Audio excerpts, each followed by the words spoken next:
லூக்கா எழுதின சுவிசேஷம் 15ஆம் அதிகாரம் 17வது வசனத்தை நாம் வாசிக்க போகிறோம். லூக்கா எழுதின சுவிசேஷம் 15ஆம் அதிகாரத்திலே ஸ்தோத்திரம் 17வது வசனத்தை நாம் எல்லாரும் சேர்ந்து வாசிக்க போகிறோம்.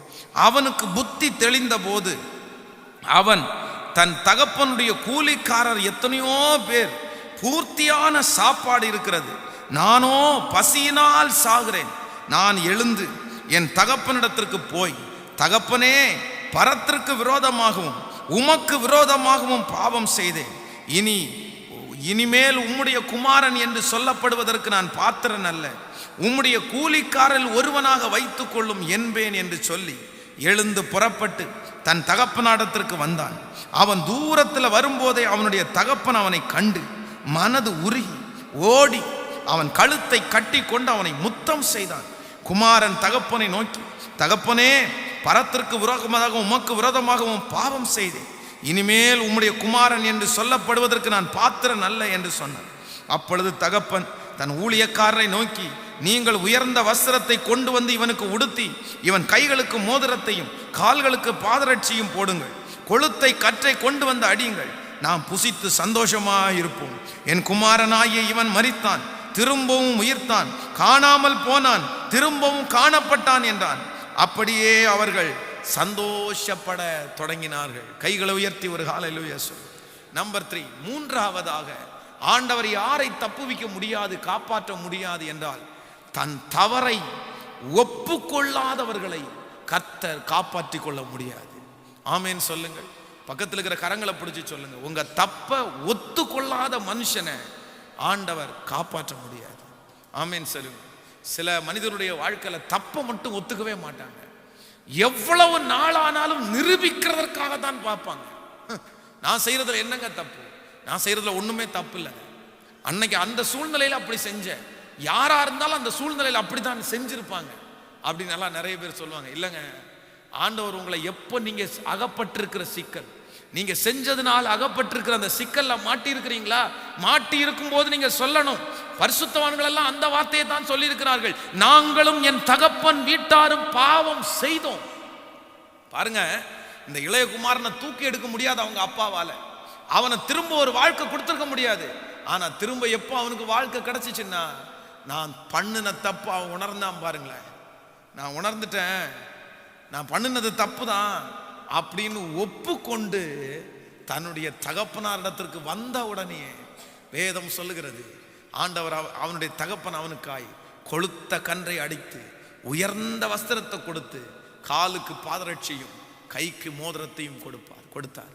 இன்றைக்கு இந்த ஜபத்தில் வந்திருக்கிற கர்த்தருடைய பிள்ளைகளே, இன்னைக்கு உபவாச ஜபத்திலே கர்த்தர் பேசுகிறார்.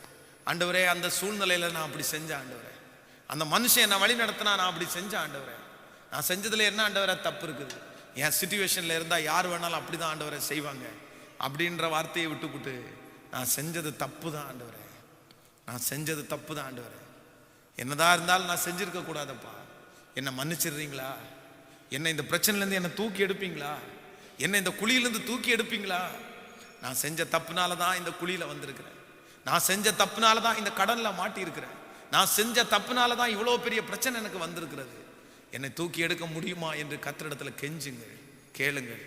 நான் சொல்றேன், கர்த்தர் உங்களுக்காக ஒரு அன்பை அனுப்பி அற்புதம் செய்கிறதற்கு கர்த்தர் வல்லவராக இருக்கிறார், உங்களை தூக்கி எடுக்கிறதற்கு கர்த்தர் வல்லவராக இருக்கிறார். ஆண்டவரே இன்னைக்கு வாக்கு கொடுத்திருக்கிறார், தாவீது போன இடத்துல எல்லாம் கர்த்தர் அவனை காப்பாற்றினார். ஹல்லேலூயா. எத்தனை பேர் ஆண்டுடைய சமூகத்தில் சொல்ல போறோம்? அப்படியே தேவ சமூகத்தில் எழும்பி நின்று கரங்களை உயர்த்தி ஏசப்பாட்ட சொல்லுங்க, ஆண்டவரே, என்னை ஆழமான குழியிலிருந்து காப்பாற்றுகிறவர், போன இடத்துல எல்லாம், அவன் சிக்கின இடத்துல எல்லாம், அவனுக்கு ஆபத்து இருக்கிறது என்று தெரியாத இடத்துல எல்லாம் கர்த்தர் அவனை காப்பாற்றினார்.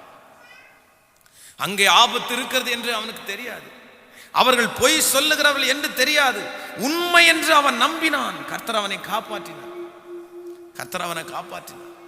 அந்த தேவன் தான் நம்ம மத்தியில் இன்றைக்கு வார்த்தையை கொடுக்கிறார், நீ போகிற இடத்துல எல்லாம் உன்னை நான் காப்பாற்றுவேன், வேகமாக முன்பாக கடந்து வாருங்கள். ஒரு 10 நிமிடம் இந்த வார்த்தைக்காக நம்ம ஜெபிக்க போறோம். இன்றைக்கு கொடுத்த வாக்குத்தத்தம் மிகவும் உண்மையானது, இந்த வாக்குத்தத்தம் பொய் உரையாது, இந்த வாக்குத்தத்தம் மிகவும் அற்புதமான வாக்குத்தத்தம். யாரெல்லாம் அப்படி ஜெபிக்கிறார்களோ ப்ளீஸ் முன்னாடி ரொம்ப நல்லா முன்னாடி வாங்க. வாலிப தம்பிங்க தங்கச்சிங்க எல்லாம் நல்லா முன்னாடி வாங்க. உங்களுக்காக ஸ்பெஷலாக இன்னைக்கு ஜெபிக்கிறதற்கு நான் விருப்பப்படுகிறேன். ஆண்டவர் நம்மை ஆசீர்வதிக்கிறதுக்கு வல்லவராக இருக்கிறார். Thank you Jesus, thank you holy spirit. பரிசுத்த வேதாகமம் நமக்கு சொல்லுகிறது. கவனிங்கள், தாவீது போன இடத்துல எல்லாம் கர்த்தர் அவனை காப்பாற்றினார். கர்த்தர் அவனை காப்பாற்றினார். கர்த்தர் அவனை காப்பாற்றினார். எஸ், எனக்கு ஒரு நல்ல நண்பன் ஒருவன் இருந்தான். நாங்கள் அடிக்கடி ஒன்று சேர்ந்து ஆலயத்திற்கு போயிருக்கிறோம். ஒரு மிகப்பெரிய கன்வென்ஷன் கூட்டம் நடக்கும்போது நாங்கள் 4 பேர் சேர்ந்து கிட்டத்தட்ட 5000 சேர் நாங்கள் போட்டிருக்கிறோம். அவ்வளவு ஊழியத்தில் உற்சாகமாக இருக்கிற மனுஷன் திடீரென்று தன்னுடைய வாழ்க்கையில் தடம் புரண்டு போய்விட்டான். ஆண்டவருடைய எச்சரிப்பை அவன் மீறிட்டான். கர்த்தர் சொன்னது எதுவுமே கேட்கல. சிக்கலுக்குள்ளே மாட்டி எதிர்காலத்தை எல்லாம் வீணடிச்சு அவன் இன்னைக்கு பஹ்ரைன்ல இருக்கிறான். ஆனால் எப்போவாவது ஒரு டைம் எனக்கு அவன் ஃபோன் பண்ணுவான். ஃபோன் பண்ணிட்டு சொல்லுவான், டேய், ஆண்டவர் உன்னை வச்சிருக்கிறத பார்த்தா எனக்கு கஷ்டமா இருக்கு, நான் தொலைச்சிட்டேனேன்னு எனக்கு கஷ்டமா இருக்கு அப்படின்னு சொல்லுவான். நான் தொலைச்சிட்டேனேன்னு எனக்கு கஷ்டமா இருக்கு. நீங்க வேதம் சொல்லுகிறது, கள்ளர் கையில் அகப்பட்ட ஒரு மனுஷனை குற்றுயிராய் விட்டு கொண்டு போகிறார். அந்த வழியாக எத்தனையோ பேர் போனாலும் நல்ல சமாரியனாகிய இயேசு அங்க தேடி வந்தார். அவன் குழியிலிருந்து அவனை தூக்கி எடுத்தார். அவனுடைய காயங்களுக்கெல்லாம் தன்னுடைய எண்ணெயை போட்டு அவருடைய வாகனத்தின் மேல ஏற்றி சத்திரக்காரனுடைய கையில கொண்டு போய் கொடுத்துட்டு, எப்பா ஏதாவது அதிகமாய் செலவானால் என்கிட்ட கேளு, நான் உனக்கு தரேன்ப்பா அப்படின்னு சொன்னார். கவனிங்க, அது யாருன்னா நம்ம தான். இந்த ஜெபத்தில் இருக்கிற யாரோ ஒருத்தர் குழியில நீங்க தெரியாம கூட விழுந்திருப்பீங்க. வேதம் சொல்லுகிறது, அவன் எருசலேமிலிருந்து எரிகோக்கு போறான். எருசலேம் என்கிறது ஆண்டவருடைய இடம், எரிகோ என்கிறது பிசாசனுடைய இடம். போகிற ஆண்டவரை விட்டு பிரிஞ்சு அவன் போகும்போது கள்ளர் கையில் அகப்படுகிறான். அந்த கள்ளர்னு சொல்றதான் பிசாசு. அந்த சம்பவம் அதுக்கு தான் ஒப்புமையா போயிருக்கு. நீ எருசலேம்ல இருக்கிற, ஆண்டவரோட இருக்கிற, ஆண்டவருடைய சமூகத்தில் இருக்கிற, இப்போ ஆண்டவருடைய சமூகத்தை விட்டு விலகி நீ எரியோவுக்கு பாவத்துக்கு போறதுக்கு முயற்சி எடுத்து வந்துட்டு இருக்கிற இடையில பிசாசு உன்னை பிடிச்சிட்டான். உன்னுடைய வஸ்திரத்தை உறிஞ்சிட்டான். உனக்கு இருக்கிற எல்லா கிருபை வரத்தையும் எடுத்து போட்டான். அபிஷேகத்தை எடுத்து போட்டான். எல்லாத்தையும் எடுத்து உன்னை இப்ப நிர்வாணமா ஒண்ணும் இல்லாம ஆக்கி உன்னை குழியில போட்டான். ஆனா குழியில போடப்பட்ட நீ, ஆண்டவரே நான் தப்பு செஞ்சுட்டேன், நீங்க எச்சரிச்சு நான் கீழ்ப்படியலப்பா, நான் ஒத்துக்கொள்றேன் ஆண்டவரே, என்னை தூக்கி எடுக்க வருவீங்களா, என்னை மீண்டும் தூக்கி எடுப்பீங்களா அப்படின்னு நீங்க அந்த குழியில இருந்துட்டு கத்தும் போதுதான் நல்ல சமாரியனாகிய இயேசு வர்றார். அவனை தூக்கி எடுக்கிறார். அவனுடைய காயத்தை எல்லாம் ஆற்றுறார். சத்திரக்காரன் சொல்றது சபை, இன்னொன்னு பரிசுத்த ஆவியானவர் கொண்டு வந்து உங்களை கொடுத்து, அவனுக்கு ஏதாவது செலவாச்சுன்னா அதான் எங்கள்கிட்ட இல்லைன்னா அதான் சொல்றாரு, நீ அவனுக்கு பிரசங்கம் பண்ண, நீ அவன் ஆண்டவருக்குள்ள நடத்து, உனக்குள்ளதை நான் வரும்போது உனக்கு தருவேன்னு எங்க கையில விட்டுட்டு போறேன்.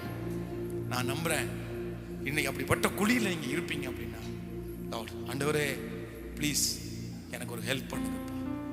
தம்பி தங்கச்சி, வெளி தோற்றத்துக்கு நீ பார்க்கறதுக்கு நல்லவனா இருக்கலாம், ஆனா நான் நம்புறேன் உனக்குள்ள ஏதோ ஒரு உணர்வு இருந்ததுனால தான் கர்த்தர் இங்கே கொண்டு வந்து உன்னை நிறுத்தி இருக்கிறார். இல்லைன்னா இன்னைக்கு நீ வந்திருக்க மாட்டேன், இன்னைக்கு நீ வந்திருக்க மாட்டீங்க. ஆனா ஒரே ஒரு இது, கர்த்தருக்கு ஒரே ஒன்று தான் வேணும், பரிசுத்தம் உள்ளவர்களை தமக்காய் அவர்களுக்காக எதை வேணாலும் கர்த்தர் சொல்லுவார். கரங்களை மட்டும் உயர்த்தி என்னை தூக்கி எடுங்கப்பான்னு அப்படியே கெஞ்சினீங்கன்னா இப்போ அந்த குழியிலிருந்து தூக்கி எடுக்கிறதற்கு கர்த்தர் வருவார். சத்தத்தை உயர்த்தி, இயேசுவே என்னை தூக்கி எடுக்க வாரும், என்னை இந்த குழியிலிருந்து காப்பாற்றும் என்று சொல்லுங்கள் ஆண்டவருடைய சமூகத்தில்.